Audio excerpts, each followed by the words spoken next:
Hey guys, welcome back to my channel. Guys, आज का ये वीडियो बहुत इंपॉर्टेंट होने वाला है सभी बिगनर्स के लिए, और जो बिगनर्स नहीं हैं उनके लिए भी ये वीडियो बहुत इंपॉर्टेंट होने वाला है, क्योंकि आज की वीडियो में मैं इंग्लिश से रिलेटेड स्ट्रेटजी बताऊंगी जो कि bank exams and other exams के लिए भी हेल्पफुल होगा। तो गाइज़, जैसा कि मैंने आपको पहले भी बताया था, मैं ब्रह्म मुहूर्त में जाग जाती हूँ। तो ब्रह्म मुहूर्त में जाग के मैंने अपने घर के काम किए और 8:20 तक मैं पूरी तरीके से फ्री हो गई थी। घर के काम निपटाने के बाद, नहाने के बाद और ब्रेकफास्ट करने के बाद मैं पूरी तरीके से फ्री हो गई थी। तो गाइस, बेसिकली मैं निमिषा बंसल मैम का एडिटोरियल लेती हूँ। सुबह सुबह मैं एडिटोरियल से ही शुरुआत करती हूँ। बट अभी निमिषा बंसल मैम 3-4 दिन से कोई भी एडिटोरियल उन्होंने क्लास नहीं ली है, तो फिर मैंने अनुभव सर का एडिटोरियल लिया, जो कि अड्डा 24/7 पे पढ़ाते हैं और इनका एडिटोरियल भी मुझे अच्छा लगता है। एडिटोरियल लेने के बाद गाइज़, मैंने सोचा कि रीजनिंग की क्लास लेती हूँ, बट जो मेरा लैपटॉप है ना, मेरा लैपटॉप वर्क ही नहीं कर रहा था, मतलब कि कोई भी वीडियो प्ले नहीं हो रहा था इस पर। तो मैंने अलग अलग टीचर्स के कुछ वीडियो प्ले करने की कोशिश की, बट किसी भी टीचर की कोई भी वीडियो प्ले नहीं हुई। तो फिर मैंने कहा कि चलो टाइम वेस्ट नहीं करते हैं, और बात मैंने खोली अपनी बुक। गाइस, ये मेरी वोकैबुलरी की नोटबुक है। मैंने ऐसी 4-5 नोटबुक्स बनाई हुई हैं। पहले मैं वोकैब पढ़ती थी तो मैं हर एक वोकैब याद करती थी, बट अभी तो मैं PDF वगैरह यूज़ करती हूँ। अभी मैंने डिसाइड करा है कि मैं डेली 10 पेजेस लर्न किया करूँगी, और इसके बाद मैंने टू डू लिस्ट बनाई। तो गाइस, आज मैं टू डू लिस्ट बनाना भूल गई थी। सुबह सुबह मैंने बनाई नहीं, बट मैंने वोकैब वगैरह याद करने के बाद और अपना एडिटोरियल का सेशन लेने के बाद टू डू लिस्ट बनाई। तो गाइस, मैं क्या स्ट्रेटजी आजकल फॉलो कर रही हूँ इंग्लिश के लिए, जो कि बहुत बेनिफिशियल है, और मुझे तो काफ़ी बेनिफिट मिला है उससे। और मैं बिगनर्स को, और जो बिगनर्स नहीं हैं उनको भी मैं सजेस्ट करना चाहूँगी कि आप भी ये स्ट्रेटजी ज़रूर फॉलो करें। पिछले कुछ दिनों से मैंने अपनी स्टडी का जो तरीका है वो पूरी तरीके से चेंज कर दिया है, और मेरी स्टडी बहुत अच्छी चल रही है। तो गाइज़, मैं चाहती हूँ कि आप भी इन स्ट्रेटजी को फॉलो करें, क्योंकि गाइज़, हमारी लाइफ जो है ना, वो बहुत छोटी है और हमें बहुत कम मौके देती है। तो हमेशा हम लोग ठोकर खा खा के नहीं सीख सकते, कभी कभी हमें दूसरों से सीख लेना चाहिए। तो ये चीज़ें मैंने ठोकर खा खा के सीखी हैं, बट आप मुझसे सीख लो तो आपको काफ़ी बेनिफिट मिलेगा। तो अब अपनी स्ट्रेटेजी स्टार्ट करते हैं, और बिगनर्स को मैं बताऊंगी कि क्या क्या इंपॉर्टेंट है। तो सबसे ज़्यादा इंपॉर्टेंट होता है वोकैब। गाइस, जो भी बिगनर्स हैं और जो बिगनर्स नहीं हैं वो तो जानते ही हैं कि बैंक एग्जाम्स में वोकैब का क्या रोल रहता है। तो आप डेली वोकैब को याद करें, क्योंकि अगर आप वोकैब याद करेंगे तभी आप क्लोज टेस्ट सॉल्व कर पाएंगे। और पैराजम्बल, RC, मतलब हर जगह वोकैब का रोल है, क्योंकि जो RC वगैरह आती है वो उसमें भी काफ़ी टफ इंग्लिश होती है। तो वोकैब अच्छे से पढ़ें। और गाइस, सेकंड होता है पैराजम्बल। जब हम बैंक एग्ज़ाम की प्रिपरेशन कर रहे होते हैं, कुछ टॉपिक्स बहुत इंपॉर्टेंट होते हैं। पैराजम्बल आपको बहुत अच्छे से सॉल्व करना आना चाहिए। क्लोज टेस्ट आपको बहुत अच्छे से सॉल्व करना आना चाहिए। और क्लोज टेस्ट जो है ये पूरी तरीके से हमारे वोकैब के पे बेस्ड होता है और हमारी रीडिंग पे बेस्ड होता है। एंड रीडिंग कॉम्प्रिहेंशन हमारी पूरी तरीके से रीडिंग पे बेस्ड है और वोकैब पे बेस्ड है। तो गाइस, रीडिंग कॉम्प्रिहेंशन हमारे एग्जाम में 8 से 10 नंबर का आता है। पैराजम्बल आता है 5 से 6 नंबर का। क्लोज टेस्ट आता है 5 से 6 नंबर के।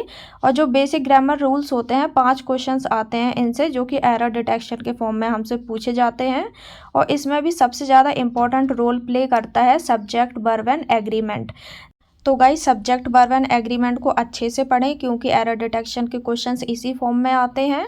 और बेसिक ग्रामर रूल्स अच्छे से पढ़ें, और पैराजम्बल की अच्छे से प्रैक्टिस करें, क्लोज टेस्ट की प्रैक्टिस करें, रीडिंग कॉम्प्रिहेंशन अच्छे से पढ़ें, क्योंकि 8 से 10 नंबर रीडिंग कॉम्प्रिहेंशन के, 5 नंबर क्लोज टेस्ट का, कभी 5 से ज़्यादा नंबर का भी आता है। और 5 से 6 नंबर आता है पैराजम्बल, और 5 नंबर का आता है एरर डिटेक्शन। तो गाइज़, हमारा 30 नंबर का पेपर होता है, और हमारा मैक्सिमम जो पेपर है वो इन्हीं सब टॉपिक्स पे बेस्ड है।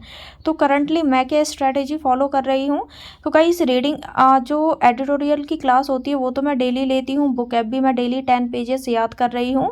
और जो पैराजम्बल है और क्लोज टेस्ट है, इसके लिए मैं ऑनलाइन प्रैक्टिस कर लेती हूँ। क्रोम में जाके online practice for bank exams में पे मैं जाती हूँ, तो वहाँ पे ढेर सारे क्विजेस मुझे मिल जाते हैं, जो कि मैं डेली सॉल्व करती हूँ।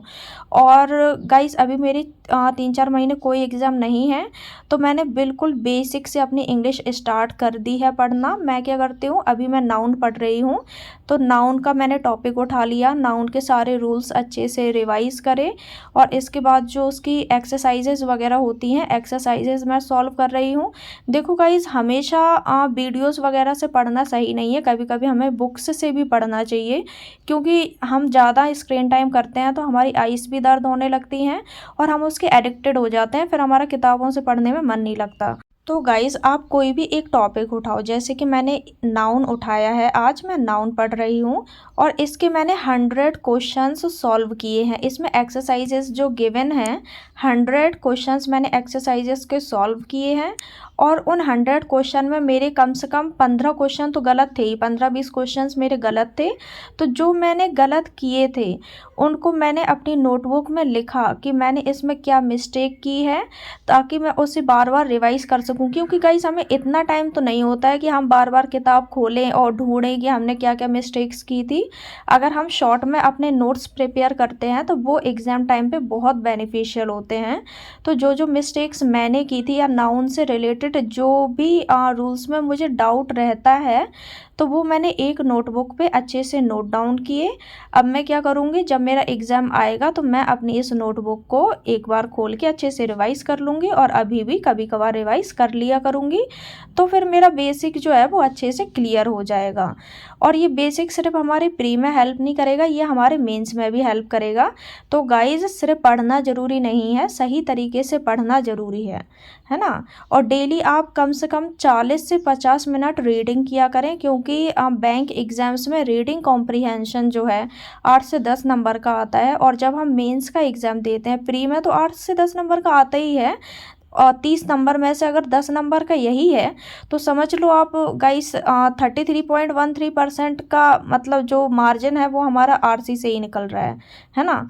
और जो हमारा मेंस का एग्ज़ाम होता है, मेंस के एग्ज़ाम्स में 2 आरसी आते हैं।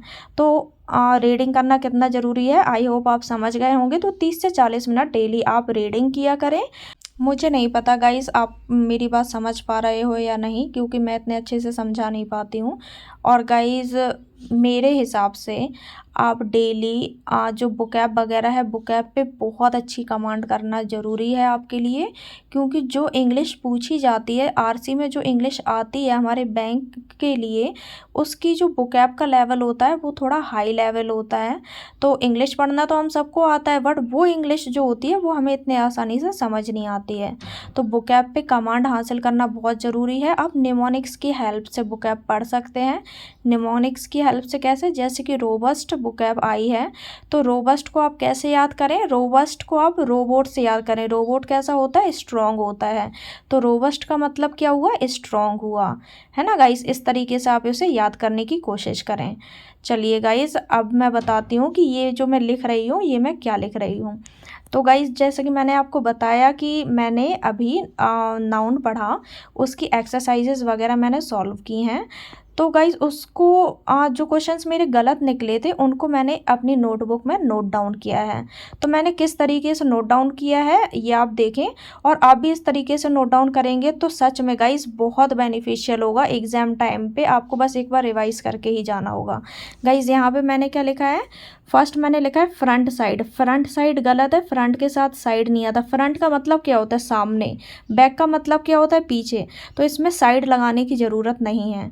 और भी मिस्टेक्स जो मैंने करी हैं उसको मैंने क्या किया, एक में मैंने क्रॉस करा है जो गलत है, और सेकंड में मैंने लिखा है कि सही क्या होता है, और साइड में मैंने ब्रैकेट बना के लिखा है कि ये सही है तो ये क्यों सही है।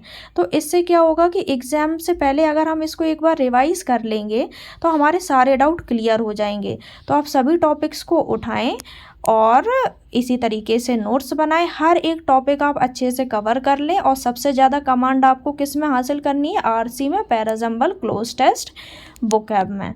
ठीक है गाइस, अब मैं चलिए अपने दूसरे डिपार्टमेंट की तरफ। और वो डिपार्टमेंट तो आप समझ ही गए होंगे क्योंकि मैंने स्टडी बहुत कर ली थी और अब आना था मुझे किचन में, क्योंकि खाना भी बनाना था मुझे।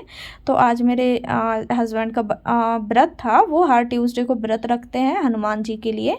तो फिर उनको मैंने अनार वगैरह दिए और इसके बाद लग गई मैं घर के कामों में।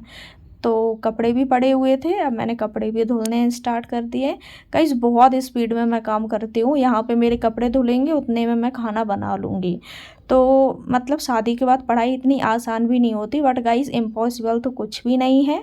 अगर हम कोशिश करते हैं तो फिर हम सब कुछ कर लेते हैं, और अगर एक्सक्यूज़ देंगे तो फिर एक्सक्यूज़ देते ही रहेंगे, है ना। अगर हम ये सोचेंगे कि मैं पढ़ाई कैसे करूँ, मुझे तो इतने काम करने हैं, मुझे खाना बनाना है, मुझे कपड़े धुलने हैं, क्या क्या मतलब रहता है, तो फिर एक्सक्यूज़ देते ही रहेंगे। बट गाइस मैंने क्या किया, आज मेरा पकौड़े खाने का मन था, तो मेरे वॉशिंग मशीन में कपड़े डले हुए थे, कपड़े मेरे सूख रहे थे, और यहाँ मैंने हस्बैंड को तो दे ही दिया था खाने के लिए, और मैंने भी अपना खाना खाया, मतलब पकौड़े खाए जो कि टेस्टी बने थे। गाइस वीडियो अच्छा लगा हो तो वीडियो को लाइक करें, चैनल को सब्सक्राइब ज़रूर करें। Thank you.